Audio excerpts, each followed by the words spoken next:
This portrait was completed on Fabriano Artistico hot press paper, and I'm using my usual polychromos pencils.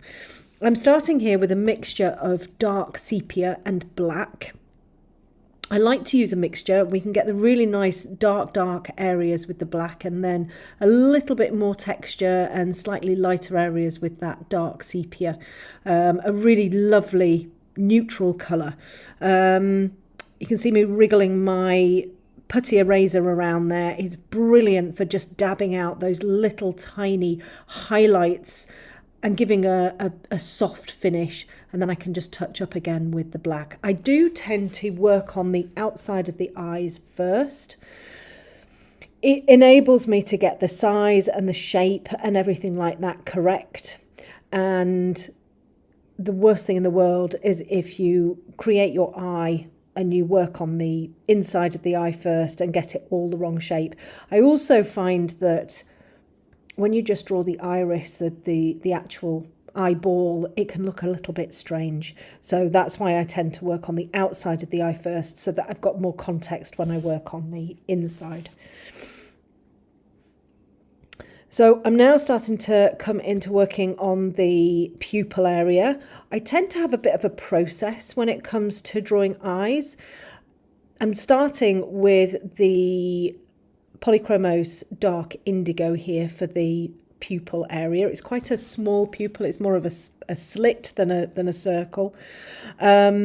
And just sort of dabbing that colour in there really, and getting an idea, using my putty eraser just to sort of clean around the eye so that I don't have any of that graphite or anything like that in the way.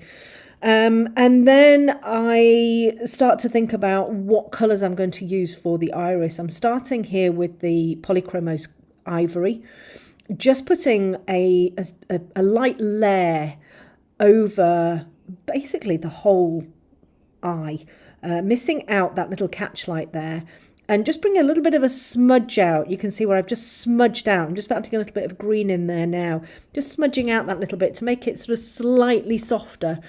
We always want to have soft edges. Animals don't really have hard edges, so I like to keep everything relatively soft. This is the Pablo, or that was the Pablo orangish yellow. And then I chose a brighter yellow that actually has a bit of a tinge of green in there as well, just to finish off those yellowy bits in the eyes before picking up my burnt ochre. Very sharp, you can see. We need to have sharp pencils to work on such a small area. And I'm working with little round pencil strokes, just dabbing that colour in on the top of the eye there, getting that sort of lovely orangey colour coming through, and a little bit around the edge there as well. Back in, I think this is the black, just to sort of keep touching up on different things. And then we've got the burnt sienna in here.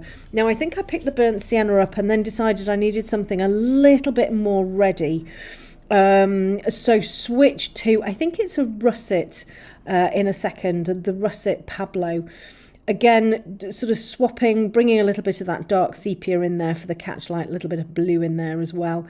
It's sort of hopping around, but you know, the eye is such a small area that you can kind of hop around a little bit, do one bit, then come back to it. So this is the Pablo. I think it's russet, I think.